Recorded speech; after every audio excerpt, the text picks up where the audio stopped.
What's good, everybody? Sam Dog, the infamous 253, coming at you guys with a video preview for tomorrow's AFC and NFC championship games. I'm joined by Dallas Stewart once again, even though our Seahawks season's over, but that doesn't mean we still can't enjoy some good football being played this season. Let them know what's up, Dallas. What's going on YouTube? Yep. So, we're going to break down the NFC championship game against and who we think will win and why, and same with the AFC championship game too. But first off, the New Orleans Saints, their season so far, they look like, you can tell by the look in Breeze's eyes, he looks like he's been on a mission since that Minneapolis Miracle loss the year before in Minneapolis last season too. I mean, you could tell from the players and from the way the Saints have been playing ever since, not looking back on that Tampa Bay loss. And then their three losses, if you look back to them in 2009, and Dallas pointed this out earlier, the three losses that the Saints have had were to the same three teams that they lost to the year that they won Super Bowl 44 in 2009. But the only difference was in 2009, those three losses came in the last 3 weeks of the season. Remember, Dallas? Yeah, they did. Yeah, you want to point out any facts too? Because I don't want to be taking all of it. The difference in that season was they lost to Dallas at home. This year they lost to them on the road. That year they lost to Carolina on the road. This year they lost to them at home. Yeah, but the Tampa Bay loss was the same. Yeah, the Tampa Bay loss was the same. They were at home, but the only difference was with the Carolina loss at their home building this year was the Saints were resting their starters since they had already clinched the number 1 seed. And they definitely came out flat against the Eagles last week in the first quarter. In the first half, and then they got it together, and then of course Marshawn Lattimore had himself a big game to keep the Saints season alive, to get them into the NFC Championship game, including the big interception at the end after they got that field goal and they needed a big defensive stand and basically ending the Eagles' repeat hopes. Now, the Los Angeles Rams, we know the story with them. NFC West rival of ours and all too. High-flying offense. I mean, they did let up a little bit when they lost to Chicago and to Philadelphia, and then let alone lost to the same Saints team earlier this year, even though they didn't have Aqib Talib, which Talib is getting old, and Marcus Peters. Peters been talking, man. Did you hear what Peters said on Sean Payton on any of the films, Dallas? We'll see you again. Yeah, and then something else. They're going to. Yeah, they are. I mean, I think Peter said something else in there too, but never mind that. But Gurley has been playing on. I mean, he looked fresh last week, even though he looked like they were limiting him a bit because I think Gurley's has a bit of a knee issue right now, and I know they brought C.J. Anderson, the one that won the Super Bowl with the Denver Broncos, and then was recently with Carolina, and then was just a free agent, and then the Rams brought him in, and he's had a bit of an impact too. So they got a twin-headed monster running game going on a bit with C.J. Anderson and Todd Gurley. And then obviously the Rams lost Cooper Kupp for the year to a torn ACL, which happened to be against us in the Coliseum, which it's never good too. But the Saints, and the Rams are pretty good with both the run game too. And we've seen that from Kamara and Ingram and Gurley and Anderson. And the only difference is the Rams' run defense has not been that good this year. And that's where the Rams have really been struggling. And then their secondary got torched the first time around in the Superdome when they played earlier this year, which happened to be the game, in my thoughts, that gave them the number 1 seed in the playoffs this year. Dallas? Yeah, it was. You got any? Because they both finished with a 13-3 record with the tiebreaker. Yeah, man. Why don't you talk a little bit more? I mean, get some other facts. I mean, just need you to talk a little bit more, so that way I don't want to always be the one doing most of the talking. I also think the game that definitely cost the Rams a home field was maybe that Bears loss. And then the Philadelphia loss. Yeah, they kind of had that lull at the end of the season, but they did win their last 2 games. to get to 13 wins. Yeah, but it wasn't enough to take the number 1 seed and make home field go through Los Angeles. So, and when you look back at the Rams playoff history in the Bayou, it has not been too kind to the Rams in the Bayou. And I have no problem saying that because 2000 when they played the Saints in the wild card, and then they had a chance to win when the Saints were up by 3 and ended up punting it to Oz Hakeem, but then he muffed it and the Saints recovered to end the Rams' chances at repeating. And that was back when the Rams were in St. Louis. And then the year after that, this is, I think, the one to Super Bowl. About Super Bowl 36 was in New Orleans. Yep, and that was the one that gave Tom Brady his first reign. Technically a tuck rule, though, in the playoff game against the Raiders. But that I think is the one that haunts the Rams the most for their playoff history in the Bayou, which we know for a fact has not been too kind for them back down in New Orleans. But the only key thing for the Saints that's hurting the Saints is they're going to be without Sheldon Rankins this game for their defense. But other than that, the only big thing that favors the Saints is the game is in New Orleans, in the Superdome, and Breeze is on a mission. And I think, in my opinion, though, I saw some guys saying that Goff is hungry in that too, Goff and Gurley and them, but I don't think he's as hungry as Drew Brees, because Breeze is, you can tell in the look in Breeze's eyes, he wants to play in one more Super Bowl. He wants that second ring. And the Saints, since that Minneapolis Miracle, have been on nothing but a big-time mission to get back. But I'm going to take the New Orleans Saints in this one. I'm taking the Saints. Yeah, I got to go with the home team as well. I just think they've been a slightly better team than the Rams. This should be a really good game down to the wire. Close, but with the Saints coming out on top. Yeah, the more experience of Drew Brees, and I think the more experience of the head coaching matchup. Sean Payton. I just ultimately think that's the difference. And it'd be hard for me to see the Rams going in there and winning. But definitely would not surprise me if they can run the ball like they did last week against the Cowboys. Yeah, but there's one thing for sure, though. If the Saints shut down the Rams' run game, then we know they're going to lose. If the Saints shut down the Rams' run game, we know that the Rams are going to lose. If the Saints shut down their run game. Yeah, and when the Rams lost Super Bowl 36, I believe they were up. But I believe that was the game they were up 17 to 3, came back and tied it, and then Brady drove down the field and Vinatieri with the game winner. Yeah. And then after that game, the greatest show on turf was pretty much ended after that. That was pretty much the game, would you say, that ended St. Louis? Yeah, then they went through about a decade of decline, and then last week was their first playoff win since 2004. Yeah, which happened to be against us, and I remember that because I was there, and I was pretty pissed about that one. And Mark Bolger, I believe, was the quarterback. Bolger was the quarterback. Torrey Holt and Isaac Bruce and Marshall Faulk. Bruce, I think Bruce is a finalist for the Hall of Fame this year. So after that loss in Super Bowl 36, the potential Rams dynasty was ended, and the greatest show on turf was ended.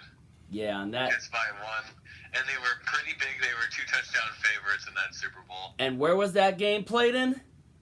The Superdome. Exactly. All right, now we're gonna move on to the AFC Championship game, which my dad, through his wife's company, got invites to the Hunt family suite, so they're going to be watching the AFC Championship from Arrowhead in the Hunt family suite, which really? is pretty. Yeah, for real. My dad told me that. He's going to the game tomorrow in Kansas City? Yeah, he just got a flight this morning. But also, wow.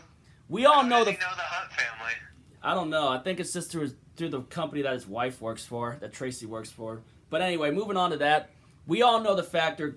It's going to be a really, really cold day in Kansas City tomorrow from what the weather reports are showing. And we know Arrowhead with the environment. We know the Patriots are struggling Arrowhead. But I think the weather plays an advantage for the Patriots and Tom Brady. Because the Patriots play in that cold weather all the time back in Foxborough. And we know the stories about that. Any team that can that's mastery in the cold weather. We know is gonna win. But the question is Mahomes ready to step up to the challenge, considering their last matchup with the Patriots was 83 combined points, with the Patriots winning it in the final seconds of the game. Tom Brady versus Patrick Mahomes, part 2, but this time it's in Arrowhead Stadium. But will the cold play favor the Tom Brady? Maybe, but it's not as cold as it was originally forecasted. It's still probably mid-20s, and they played in that last week at home against the Chargers. It was supposed to be in the single digits, but Brady in his career in the AFC Championships on the road is 2-3. The wins were in 01 against Pittsburgh and 04 against Pittsburgh. 06 they lost at Indianapolis, and then 2013 and 2015 they lost at Denver. So technically in road AFC Championship games he has a sub 500 record. Yeah, the only when one. he's at home he's. Let's not forget that Brady got hurt. 4-3, I believe. He's I believe 4-1 in home AFC Championship games. Which the last loss came against Baltimore. 6-1 because he's played in 8 Super Bowls. And he lost to the Baltimore Ravens in the AFC Championship game in the Super Bowl 47 year. But let's not forget, when he had his only road AFC Championship game, Brady didn't even finish the game because he got hurt, and it was Drew Bledsoe that ended up finishing that game and getting them the win. Yeah, and in the 8 Super Bowls, 6 of the 8 Super Bowls that Brady and Belichick have played in together, they've had home field advantage. The only times they haven't gone to the Super Bowl and have it at home field was 03 and 04. What about 2001? And this is the 8th straight. Pretty amazing that this is the 8th straight AFC Championship for the Patriots, dating back to the 2011 season. Yeah. When they lost Super Bowl 46 to the Giants, the second time they lost to the Giants in the Super Bowl. Yep.